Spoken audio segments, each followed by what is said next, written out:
afternoon, the Vermont Senate voted on a bill that would establish an overdose prevention site in Burlington. Now, this has become a controversial issue in Montpelier, but many people believe this is a key step in solving the state's opioid crisis. NBC5's Stephen Biddix has been in Montpelier all day long and joins us now live from the State House with more. Stephen? Yes, Liz, this Senate vote has been a long time coming for those in the House because the House voted it out of their chamber back in the second week of January. And we now have less than 2 weeks left in this legislative session before the Senate got around to it. And it was a very emotional floor debate today, but did end up going through on a 21-8 roll call. I know this is really incredibly emotional and hard for so many of us in the chamber. A bill creating an overdose prevention center in Burlington was given preliminary approval by the Vermont Senate Wednesday afternoon. One of the key points of debate, there's no age restriction. I have heard that argument on this bill. This is another tool for the toolbox. There are different toolboxes. I don't think Vermont's toolbox is ready for this tool.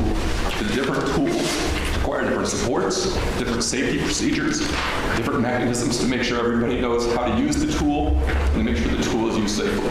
Whether we like it or not, we have children who are addicted to drugs.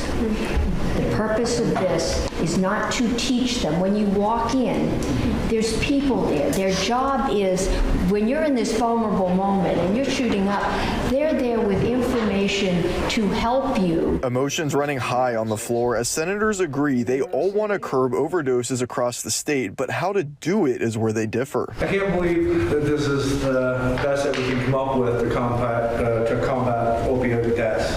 To allow a safe zone to inject oneself with drugs that are legal nowhere in the world it's unbelievable to me. The data tells us is not only do they save the lives of people who use them, but they improve the lives in the surrounding community. Opponents argue the sites are still federally illegal, but supporters point to a site in New York that's up and running and say Burlington could serve as a role model for the state. We cannot make this just about Burlington. It can't just be a resource that's available in Burlington. And it needs to be a resource, there need to be resources of equivalent efficacy available throughout the state.